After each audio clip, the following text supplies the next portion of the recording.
My name is Seyi Jegz. Welcome to the Tech Journey series. Here we share exciting stories of Africans doing incredible things in the tech space, and of course, show you how you too can do incredible things. Welcome. With me today, I have a very vast, knowledgeable guest. He is no other than Seyi Jephthah Afolayan. He is a senior software engineer at Global Accelerex, and he specializes in mobile development and backend development. What a profile. Welcome, Jephthah. Thank you very much. It's actually nice being on the show. Yeah, awesome to have you here. I hope I don't mistake your name and call you Seyi Jephthah. It's okay. My full name is Jephthah Afolayan. Awesome. So let's just go right into it. Alright. As a child, you know this question every child gets asked. What do you want to become when you grow up? What was your answer? All right. In my case, it's quite a unique answer. I grew up knowing that I was going to become an engineer. An engineer, not a doctor. Okay, that's the first. Right. It's how I put it. Right. I already knew. Right. I used to have these toys, in these building toys when I was growing up, and that served as at least gave me an idea. Okay. Maybe I'm really interested in this. Okay. Right. And I just knew that okay, it's going to be an engineer, but which part of engineering, which aspect, I don't know. Yeah. Right. So over the years, the idea formed and brought me up to this extent. Oh, okay. So earlier, back before we started the show, you were trying to tell me of an experience where you went to OAU. Can you tell us about that? All right. Yeah. So there was an event then for secondary school students organized by one of the engineering bodies. I can't remember now if it's Korean or NSC, as Nigerian Society of Engineers. Okay. So it was specifically made for secondary school students. Nice. So I attended the event from school then, and I got to meet with engineers in the field, right? Civil engineers, mechanical engineers, chemical engineers. Sweet. All working under NSC or Korea. I'm not sure which one is. Right, and so there I was close to writing JAM BTME there, so it was like Perfect timing. Yeah. So a few months later, when I had to take the JAM exam, Okay, JAM exam. JAM BTME exam. So I just given the brochure. I just going to the JAM brochure. I was like, okay. I didn't know it's engineering. Okay. Right? So I was going through the engineering section of the brochure. So which one do we pick from it? Just going through and I just saw computer engineering. Like, okay, it seems I fit the requirements for this. Right? One of the requirements there was further mathematics. Okay. I was like, okay, I think I can know do. small. Oh, say guru. so a little further maths. So, Okay. Okay, let's give it a shot. On getting to know my parents asked me, I didn't pick medicine. Okay.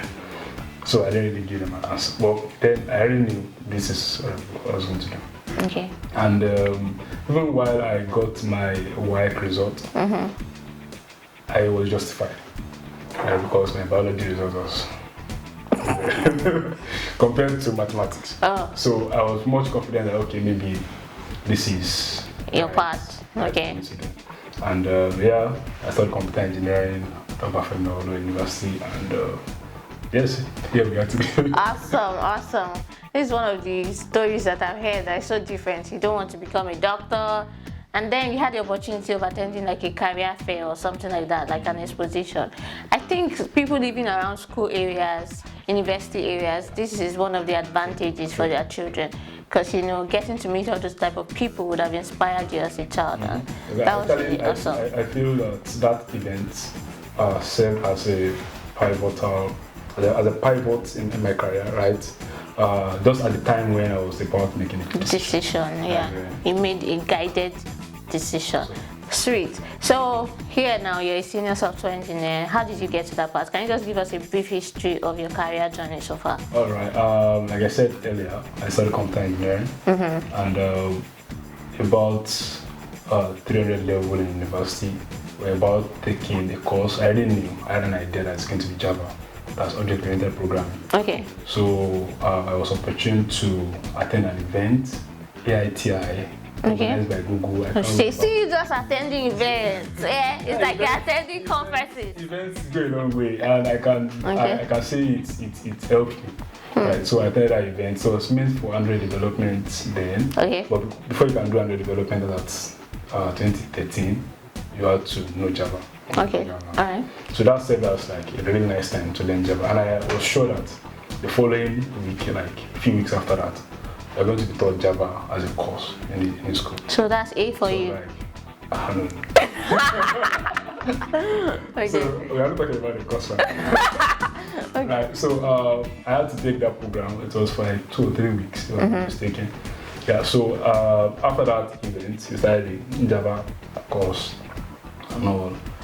After the Java course, I can't say it was specifically good at the course, right? Because we are like 5, there were 5 students that got an A in the class. And I could still remember 15 Bs and some Cs, a lot of Cs, right? So I was opportune to be among those that got the Bs, not the A. Okay, that's still fine. So I was like, okay, maybe this is right, going okay, right? And after that, I started. I took up mobile development. There was this Nokia sort of phone that we were using before Android came. It's been quite a long time, right? And I started development with that J2ME, we call it Java 2 Micro Edition. That was how I started. So I built an app with my friends. Okay. Femi, with 2 Femis. Well, started with Femi and Shy. Right. So we did the app together, and we even released an app for the fellowship. Nice. Stag boy. So that was even with Android wasn't that well pronounced then. It's Nokia phones. There's this Express Music. Oh yes, I remember. That's still Nokia. So we developed out for those kind of phones where you dropping jar files, sending jar files to people, and later on Android came in, like started becoming mainstream. Yeah. And I think that iOS Android version there was 4.4. Okay, what do we have now? 4.4. And now we have Android 11. Okay. It's been a lot of developments after that. So during that period, we just developing. Git wasn't even known. We used to send files using flash drive. Yeah, an OG. So what was like your first company? Did you have to get to a point where you worked with a company? Yes, so it's quite interesting, right? After school, even while I was in school, like rounding up, we had a kind of chat with one of the senior guys in the field. Okay. I just called us.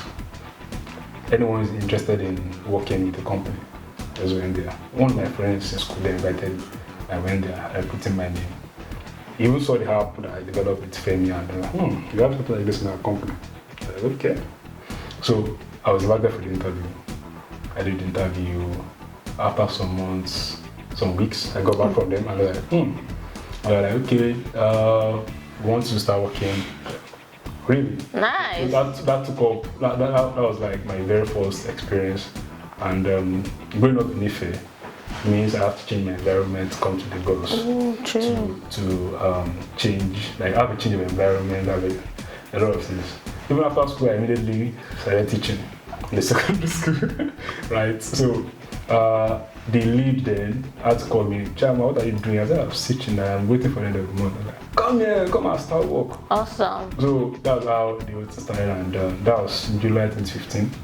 2015, that's like 7 years ago. Yeah, and since then, yeah. Awesome. Quite a journey.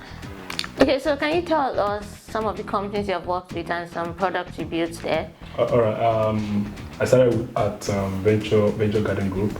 They're the ones that gave me the first shot. And so after at Venture Garden Group, I worked with other engineers to actually develop some of the apps that they have at the time. There was a Power Mobile that I started with. That's like an app for the Electrical Commission of Nigeria, ACN or something. So with that app, the vice president can actually see a dashboard of how many megawatt of electricity is being generated and all. So I was with the team that developed the mobile app. Then after that, I worked on the Trips mobile app. That app has been decommissioned. It's so sad. I spent a lot of time on that, quite about 6 months on that. It's a travel agency app. Since it's no longer out there, it might not be important to go into the full details. Then after that, I joined iCube Labs, straight after Seyi. After that, I worked at Simfix. Okay, at iCube, what did you do? So at iCube, there was an e-commerce application. I don't remember. I tried checking the links. These companies have dropped the links. So it's an e-commerce application to actually order drinks. Like the name is Drinks Up. Okay. Yeah, so you can actually order drinks. It's not like Jumia, but just for drinks. Just for drinks, So okay. you can, I did the mobile app and I featured at the back end a little bit. I wrote PHP. Oh, I don't want to go back to that language. Okay. I don't want to go back to that. Then the next one. Then after that, I joined Simfix. At Simfix, I was like the sole Android developer on that project. On Okay. That's iClocker. So iClocker app is like a biometric application. It's meant for organizations, right? Okay. Employees of the organization can sign up to the application, and HR managers can view where their employees are clocking in. Right? So it gives them a kind of analytics Of when they clock in and clock out. where they clock in. Oh, okay. Right? So it tries to match biometrics and geolocation, Okay. match them together. Then I spent about a year there, and after that I moved on to Carbon. Carbon is like a nice company. So at Carbon I worked with 2 other engineers, like 3 at some point before the 3rd person left us. So Carbon, the fintech company. Yes, exactly. Yeah, fintech company. So at Carbon, the first set of tasks that I worked on was to actually revamp the app. Okay. So we had to rebrand the app. It was formerly Pay Later, and that's where people can actually request for loans easily and get to pay your loans without going through the hassle of going to bank, setting up collateral. So it's easier, right? So it was the app then was known basically for loans. Okay. So when I joined, the first task was to rebrand the app. And while rebranding the app, we had to change the name to Carbon. Okay. So changing the name to Carbon added a lot of features to it. We rebranded it, changed the scheme, color scheme, and we even reduced the app size. It was kind of large before. Oh, okay. So based on my activities and the other activities of the other person in the team, we had to reduce the app size to a considerable amount of. So that's like a lot of performance work. Yes, we did a lot of performance work on the app, and yeah. So up till now that I'm at Global Accelerex, the projects at Global Accelerex are quite a lot. Right? Okay. So right now I'm working on an agency banking application where banking agents can actually have access to, we can provide services through agents, banking services through agents, right? And that's like an overview of how my experience has been. Phew. What a portfolio. Next work, build something, try out something, and see how he landed himself. Even before NYC started working already. You're a big boy. Alright, so let's go to the interesting part. So what does your day-to-day work look like right now as a senior software engineer? Alright, since I changed company, right, Okay. dynamics have changed, and it's quite different from the conventional way, right? But so far it's been meetings, right? Because we're trying to develop a new feature. In the meetings, trying to sync with other developers, be sure of what everyone is working on. So sort of daily stand-ups. Okay. Right, daily stand-ups. We use the Kanban because it's a feature development, so it's not something that you're doing sequentially like sprint. So we use Kanban. Then after that, it's just the meetings, sometimes code reviews. We do code reviews with fellow developers, and in case where we need to synchronize on some task, right, we do screen sharing where we code together, like 2 or 3 other developers. Okay, but do you still code right now in your current job? Okay, so what are some of the languages that you've used or you use currently? Okay, so I'm kind of a polymath for programming languages, right? I believe in using the right tools. Okay. For the right development, right? Over time, the most language I've used is Java, but that's what I started with, and I still write that today. I use Java, I use Kotlin for Android development. I also use Java for backend development, that's Spring Boot framework for backend development. Then one of my projects involved using C#.NET Core. That's right, something for that. Then something there's in Python. So it's any language that works for me. At that point for in time. Specific program, specific solution, I use it. Why do you think that is so? Is it like the syntax are the same, or the concepts are the same, or how easy is it? Right. The general idea of programming languages, it's I think we have the readability, writability. There's some general concepts. Right? So even if you're using Python, you're using C#, they follow almost the same flow. Oh, okay. Right? And most of these languages are actually OOP languages. What does that mean? Object-oriented programming. Oh, languages. okay. So they follow the class hierarchy, class object hierarchy. So it's basically like the same concept. You just try to get the syntax. So any new project, what you're just doing is understand the syntax. Right? So Java and Kotlin, they're almost similar, but their syntax are different. Right? So when you say I want to go and learn Swift, I'm just learning the syntax of Swift and probably the specific paradigm involved in it. Wow. So because you can't really say Swift and Kotlin are the same. They have similar concepts as well, because it's OOP. But there's something peculiar to Swift, something peculiar to Kotlin, peculiar to Java, and that's the way it is. So even if I need to work on Go today, that's Golang. Okay. Go is OOP as well. Okay. Just learn the syntax and what makes it probably different from all that one. Before. That's where. So basically, just learn the basic concepts and fundamentals of programming, and then you'll be able to replicate and I think what helped also was because I say the background, educational background. It's not. I didn't study computer science per se, but we had courses that interfaces with each other. Okay. So I was in mostly computer-related courses and electrical electronics. But then those computer courses were software-oriented. Okay. So it gave me an idea of the general background to software development. Sweet. So regardless of you're using JavaScript, you're using Python, the concepts remain the same. So would you say that it's important for somebody who would like to become a software developer to study computer engineering or computer science? Okay. I'll say it's important, right? But it's not like a prerequisite. It's not like a do or die stuff. So you can study computer science, you can study computer engineering. I've worked with other engineers that did not even have background in these courses that I mentioned. Someone studied material science and engineering. Someone studied, I think I've met someone that studied agricultural engineering. Yeah, really. Okay. Met someone that studied mathematics. Yeah. Right. So the idea is the same. So even though they didn't have the fundamentals, there are a lot of learning resources out there that make it very easy to grasp. There are a lot of courses on Coursera, even Harvard-related courses like Harvard courses on Coursera, on Udacity, on EDX. They teach you introduction to computer science. So even if you studied, what have you course? Yoruba. Even if you study Yoruba, you can pick up the course and be able to understand it. And that's. So basically, irrespective of what you studied, you just have to be open to learning. And there are so many platforms, like the ones you mentioned, that you can use to learn. Yeah. So as a software engineer, you have to keep on learning. Yeah, true. And even apart from the background, right?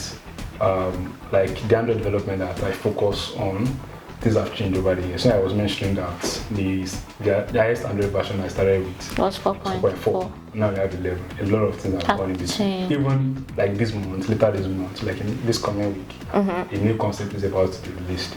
Yeah. Jephthah Compose. So it's different from the way we design UIs in Android.